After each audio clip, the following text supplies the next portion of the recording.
digital world that we live in. And so if you're not online, you're not really a fully functioning citizen. Hello, you are listening to the Community Broadband Bits podcast from the Institute for Local Self-Reliance. This is Lisa Gonzalez. This week, Chris and his guest, Michael Limata, discuss digital inclusion efforts in Kansas City. Michael is president of the nonprofit Connecting for Good, an organization in the region aiming to bring more lower-income households online. As our listeners know, Google Fiber is now deploying in the community. Chris and Michael discuss whether or not the deployment has increased rates of adoption. Michael and Chris ponder some proposed ideas for bringing lower-income households online. Charging a very low rate? Should access be free? How does home access affect adoption as opposed to access in a library or other community space? We encourage you to visit connectingforgood.org to learn more about the organization, especially if you feel your community could benefit from a digital inclusion program.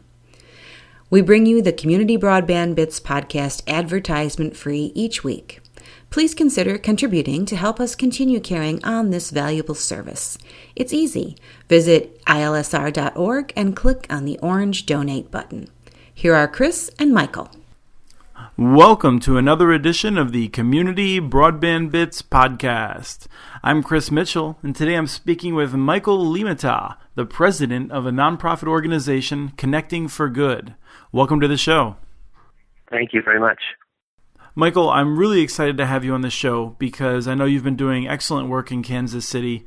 You and I are on the same listserv where we talk about a lot of these different issues, and I've always found you to have, I think you give a lot of deep thought to these issues, deeper than perhaps other people are. So I was excited to have you on, and I'd like to start by asking you to tell us a little bit more about Connecting for Good. Yeah, well, we have been around since November of 2011. That was actually, my partner, Rick Dean, and I, who are the co-founders, were excited when Google Fiber was coming to Kansas City.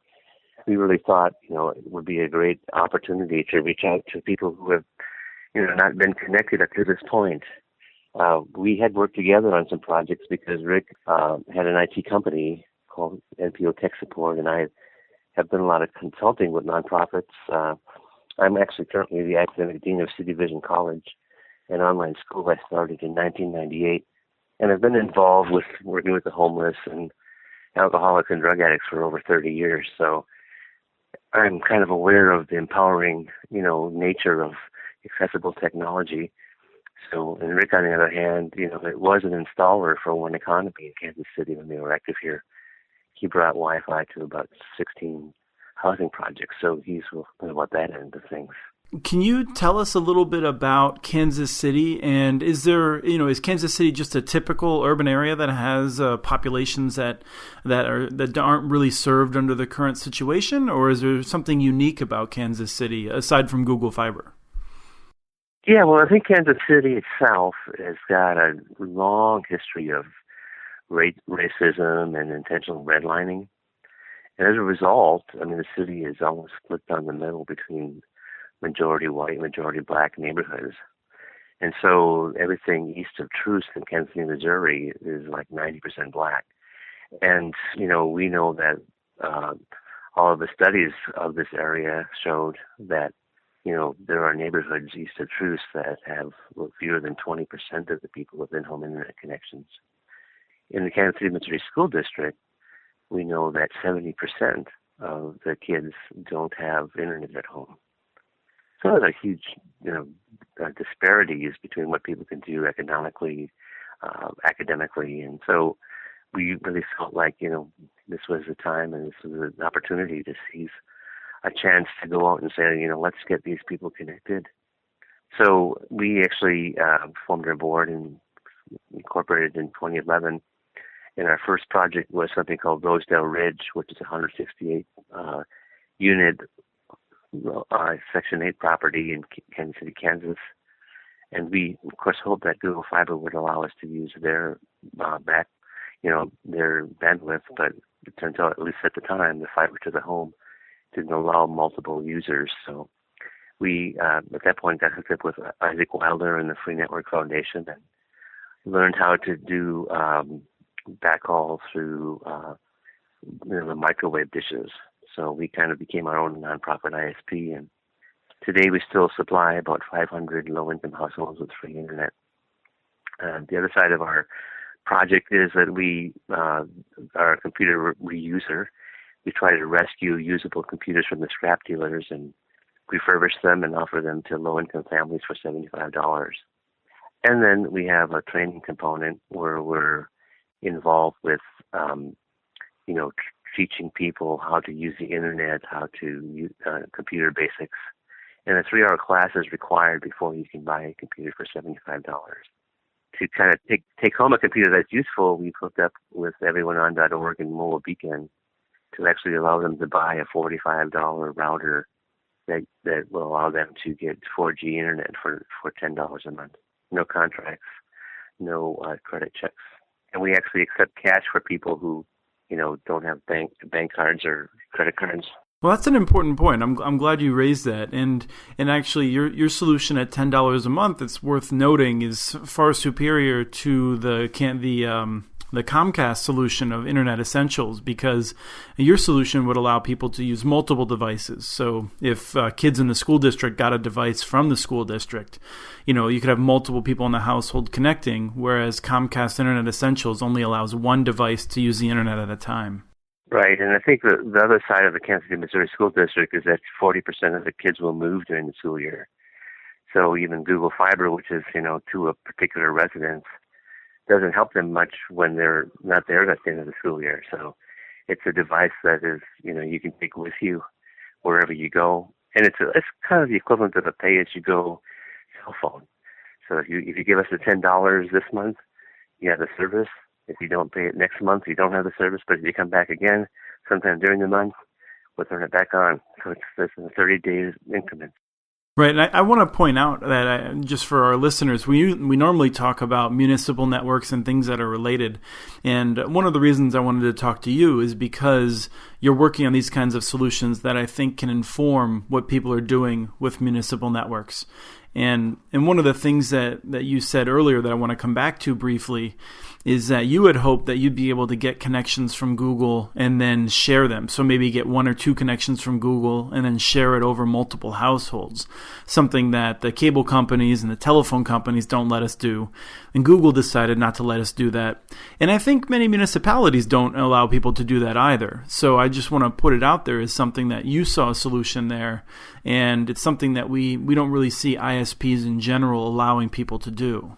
Yeah, well, and of course we haven't given up. Google has announced a small business plan, and we have used Time Warner in the past for one of our projects with a commercial connection. So we have hopes maybe that this will also be another avenue for sharing bandwidth as to a commercial connection of some sort that Google provides. Right. Now, one of the things that, as I understand it, Google helped to set up was the Kansas City Digital Inclusion Fund. Can you tell us a little bit about that? Yes, well, Connecting for Good is one of the first recipients of a fund that was actually organized by Google Fiber, and they included some other funders like Sprint got involved and J.E. Dunn. And, the whole idea was to put together $1 million and offer $300,000 of grants a year. So last year, we received about $35,000 from that and used it to basically upgrade our refurbishing operations. And the other nonprofits were a couple of Hispanic groups, the public library, and another youth organization. Do you have any advice for other cities that are trying to set up digital inclusion funds? We had an effort here in Minneapolis. And the way the contract was worded, the provider that was getting city money to build a Wi-Fi network effectively stopped making contributions to it, which was very disappointing. So my experience has been somewhat negative. What advice would you give to cities that want to set up a fund like that? Well, I think it's an awesome thing, and I think the key is to really start talking to the people who are already doing the work. I think if you design any kind of a fund that, you don't consult the people who will actually be the beneficiaries, you're not going to get something that really is practical for them. But I think, again, in Kansas City, like many other major cities, the people who aren't able to connect are really left out. I mean, it's a digital world that we live in, and so if you're not online you're not really a fully functioning citizen. People have thought perhaps the public libraries or such could really, solve part of the problem, but at least in Kansas City, they're completely deluged. So you wait a couple hours to use the computer for 45 minutes. If you had to check your email every day by doing that, it would be pretty discouraging. So, we just really think the gold standard is internet in the home. But we've gotten involved a little bit also with working with free networks and have supported the work here in Kansas City too. So but we're trying to do it on multiple levels. Our whole idea is, how do we get you connected? Are you in a Google Fiber neighborhood? Can you afford it? Is it an opportunity? If you're in a public housing project that we live in, of course, we provide it for free. Can you tell us a little bit about that? So what happens if you're living in a public housing? Well, right now we have a partnership with the Kansas Public Housing Authority, and they've pretty much given us open door as far as all of their properties. Of course, the key is always the funding element. Last year we had a crowdfunder on a platform here called Neighborly, and we raised a total of about $40,000 to bring their biggest property online, and that was called Juniper Gardens, which has about 400 households. And so we built a Wi-Fi hotspot using equipment that was donated by One Economy to bring internet to all of this property. So we put about 70 radios on 40 buildings. And so you took $40,000 and you were able to serve 400 housing units. Yes. And that corresponds to about $100 a door. Right. And presumably you have, 2.5, 3 people in each of those units? Yes. So that's really quite remarkable impact. Yeah, we really think so. And, we're seeing really about maybe like 150 gigs of data being transferred a week in this particular housing project. Well, I want to get back to Google briefly, and just one of the things that I've enjoyed in talking with you online is the nuance. And some people are very critical of Google, and some people only want to praise Google. And I think you and I have been taking a position of this is good and this is challenging, or we don't really like that so much. Oh, Google's decided not to serve some neighborhoods, and that's obviously disappointing. Now, they give those neighborhoods a chance to sign up, so that's different than what we've seen from other carriers. But I'm curious if you can tell me, and maybe we'll separate it into the neighborhoods that are served by Google and then those that are not served by Google separately. But how has the Google fiber network impacted low-income neighborhoods in Kansas City? It brought faster internet to people that were using fast internet, but really was not any kind of significant impact upon any low-income neighborhood at all. There's less than a 10% adoption rate in the traditionally black and low-income neighborhoods of east of Troost, and also in Wyandotte County, where we work, where we have a community technology center.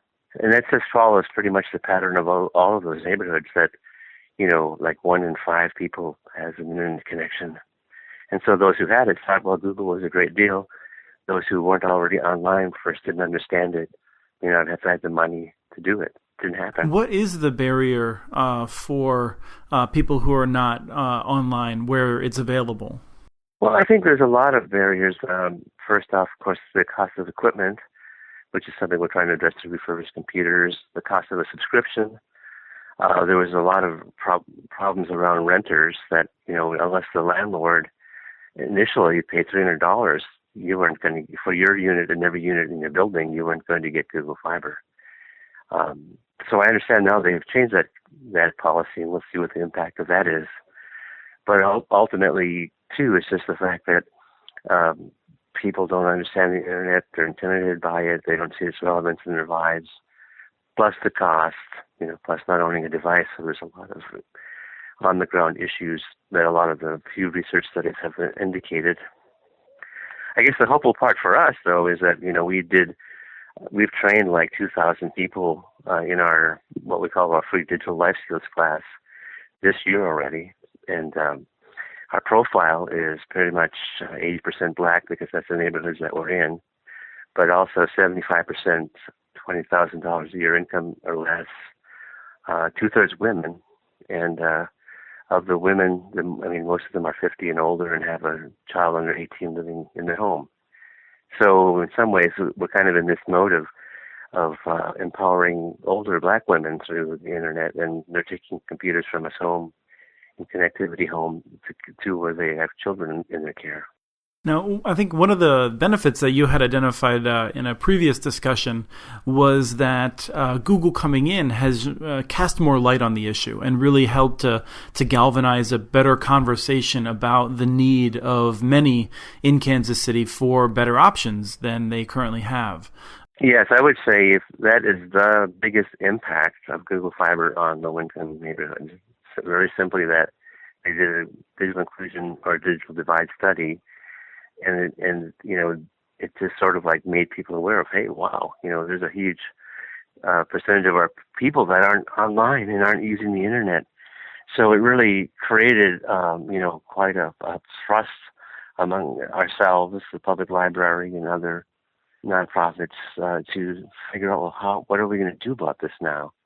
And so we actually have been meeting for a couple of years, and a group that we're calling the Kansas City Digital Inclusion Coalition. We actually sponsored a summit on the 17th of October that was very well attended. And then we'll be doing a follow-up here in January of that summit. And we got a lot of, think tanks and discussion and energy going. And so now actually we're moving to the place where our city council is about ready to pass a resolution in support of digital inclusion activities.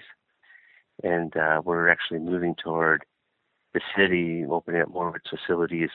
Google Fiber is installing free connection at many of the community centers. So we're right now working to install computers and all the equipment to make sure they can use that gigabit connection, and then get other community organizations engaged with, training and things at the sites.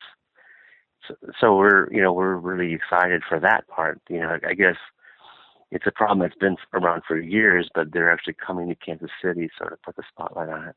To wrap up, I'm curious if you can help me understand something, which is, do we need to just lower the cost of connectivity and teach people how to use computers?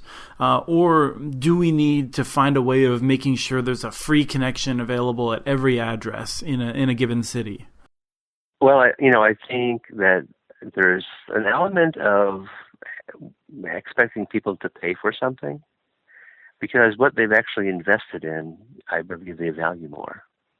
So that's why, we're excited to offer $10, because that's the price point practically anybody can do. It's like 2 packs of cigarettes, right?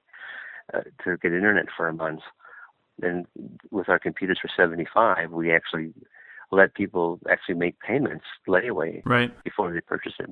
So we want them to have that investment. And because, we've invested more than $75 into these computers, we don't want them in a pawn shop for a week. So people have to take the class, put their money in. So it's, there's a value proposition there. But we don't mind doing this in places that are, really the low income, like the Housing Authority, right, or the Section 8, where we know people are just getting by on $10,000 a year. For them, it's like keeping food on the table and clothes on their children is like, that's all they can do. So to provide free in some cases, I think is something that's, very worthwhile. I think but generally speaking, I just think a big giant giveaway is not the way to do it. Well, thank you so much for coming on the show. I've really enjoyed learning a bit more about Kansas City, and I think there's a lot of cities that could benefit from all the thinking and work you've done in this area. So thank you for sharing that. Thank you, sir. Take a look at stories tagged Digital Divide at muninetworks.org for more on this topic. Send us your ideas for the show. Email us at podcast@muninetworks.org. Follow us on Twitter. Our handle is @CommunityNets. Thank you to Dickie F. for the music this week. His song, Florida Mama, is licensed through Creative Commons. Have a great day.